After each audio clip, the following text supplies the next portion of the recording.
Psalm 88, verses 1 through 12. There are days when it's difficult to look up and to rejoice. Oh, I know we talk about being in the joy of the Lord and walking under the sunshine of His countenance.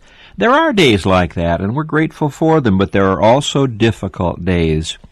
Well, when the psalmist wrote Psalm 88, he was having one of those difficult days. Especially in verses 1 through 12, we read about all that he was enduring. It's good to enjoy life, but sometimes we lose that joy, and sometimes we are just not on top of it. Listen to some of the problems he was going through. To begin with, unanswered prayer. Psalm 88, verse 1, O Lord God of my salvation, I have cried day and night before Thee. Let my prayer come before Thee. Incline Thine ear unto my cry, the problem of unanswered prayer. Now, this was not an unsaved man who said this. This was a saved man, O Lord God of my salvation. Here is a man crying out to God, not just in the daytime, but at night. He's crying out to God, and he's asking God to help, and so far God hasn't done anything. And then he's going through trouble and sickness, verse 3. My soul is full of troubles. My life is drawing near unto the grave.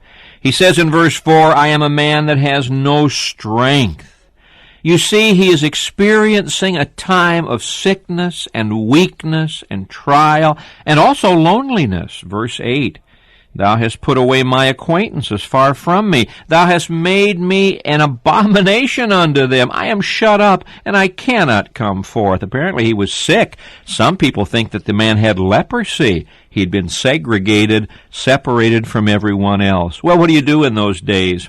You hold on to all that God is and all that God does. Verse 10, Wilt thou show wonders to the dead? Yes, our God is a God who does wonders. Shall thy loving kindness be declared in the grave? He holds on to God's power and God's loving kindness, God's faithfulness, or thy faithfulness in destruction. You see, even though God may not be working on your behalf today, He still is working for you. All things are still working together for good. Don't turn away from the Lord.